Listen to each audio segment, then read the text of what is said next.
안녕하세요. 3월달은 상장 폐지의 달입니다. 조심하고 또 조심해서 나쁠 건 없습니다. 제 구독자님들도 각자 리스크 관리를 잘 하셔서 큰 피해 없이 잘 지나가셨으면 좋겠습니다. 주식시장에서 상장 폐지되는 종목은 나 상폐된다 하면서 광고하고 상폐되는 것이 아니기 때문에 떨어지는 낙엽도 조심해야 합니다. 갑자기 들이닥치면 속수무책으로 당합니다. 작년에 넥사 사업보고서가 지연될 때 제가 쫄아서 매수하지 못하는 걸 보시고 놀리시는 분들 계셨는데 저는 전혀 개의치 않고 지금도 잘했다고 생각합니다. 나는 사자의 심장을 가지고 있다고 자신있게 매수하시는 분들은 10번 잘하다가도 딱 한 번 지뢰 밟아서 터지게 되어 있습니다. 주식시장은 가늘고 길게 살아남는 것이 중요합니다. 주식 원투데이 할 거 아니잖아요. 그렇기 때문에 첫째도 안전, 둘째도 안전입니다. 내 계좌는 내가 지키는 겁니다. 불안하다 싶으면 리스크 관리를 반드시 해야 합니다. 특히 3월달은 그래야 합니다. 상패로 사라지는 종목들은 매년 나오기 때문이죠. 그리고 돈 버는 것보다 중요한 건 건강입니다. 건강을 잃으면 벌어놓은 돈은 아무 소용이 없습니다.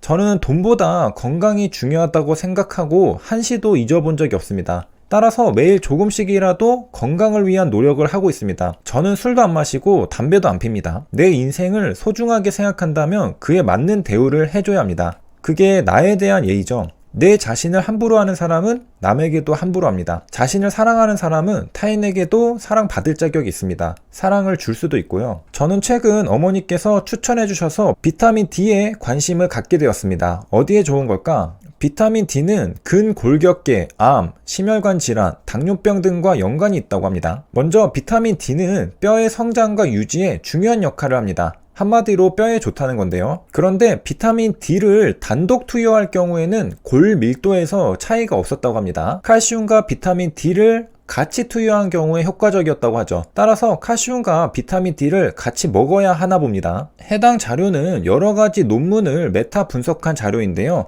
해당 자료에서도 골절 예방을 위해서는 비타민 D와 칼슘을 함께 투여해야 하는 것으로 보인다고 합니다. 그렇다면 얼마나 먹어야 하는가? 대한골대사학회에서는 권장 섭취량을 1일 800IU로 제한하였다고 합니다. 삼성서울병원에서도 비타민 D3 형태로 매일 800IU를 보충하는 것이 일반적으로 권고된다고 합니다. 그리고 하루에 10,000IU 이상으로 과량 복용할 경우 독성이 생길 수도 있으니 주의하라고 합니다. 많이 먹어서 좋을 거 없다는 거죠. 비타민 D는 세 종류가 있습니다. D1, D2, D3인데요. 사람에게는 비타민 D2와 비타민 D3만 존재한다고 합니다. 여기에서 비타민 D2는 주로 식물에 의해서 합성되고 비타민 D3가 바로 자외선에 노출되었을 때 피부에서 만들어지는 겁니다. 그런데 아까 삼성서울병원에서는 비타민 D3 형태로 보충하는 것이 권고된다고 알려줬죠. 비타민 D3는 햇빛을 쬐면 생기는데 왜 보충해야 할까? 그러기가 쉽지 않은 거죠. 놀랍게도 현대인은 전 세계적으로 비타민 D가 부족하다고 합니다. 한국도 예외는 아닙니다. 뼈 건강 말고도 비타민 D가 영향을 미치는 것엔 무엇이 있을까? 비타민 D는 행복감을 높이는 세로토닌 호르몬 합성에 관여해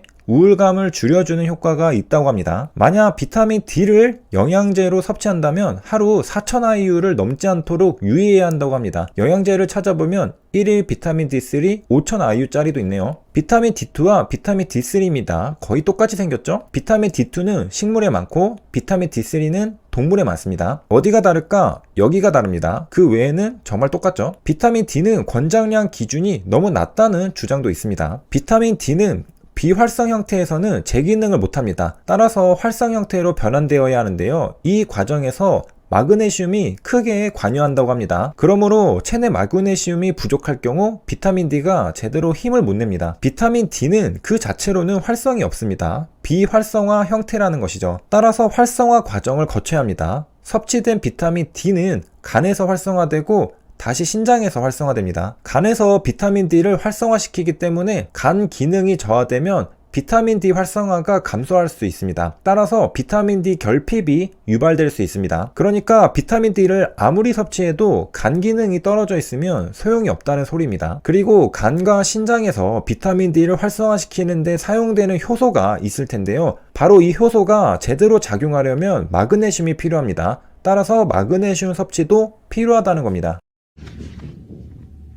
좋은 문구가 있어서 공유하려고 하는데요. The fewer the facts, the stronger the opinion. 팩트가 적을수록 의견이 강해집니다. 정보가 적을수록 자신의 뇌피셜이 많아진다는 소리입니다. 따라서 올바른 결론을 내리기 위해서는 많은 정보 수집이 필요합니다. 우리는 일상적으로 얼마나 많은 뇌피셜을 남발하는지 모릅니다. 저는 저 자신한테 놀랄 때가 많습니다. 아마 대화의 절반은 뇌피셜인 것 같아요. 어쩌다 이 지경이 되었을까? 한편으로는 그만큼 우리가 모르는 것이 많다는 뜻이기도 합니다. 세상은 우리가 충분히 공부하고 세상을 이해할 만큼 기다려주지 않습니다. 내가 태어나기 전부터 존재했죠. 나는 뒤늦게 태어나서 세상에 대해 학습해 나가는 중입니다. 세상은 내가 모르는 불확실성으로 가득 차 있으니까 내가 이해하지 못하는 대부분의 현상은 전부 뇌피셜로 가득 채우게 되는 겁니다. 자료조사를 하면서 새로운 정보가 나올 때마다 판단이 달라지는 경우도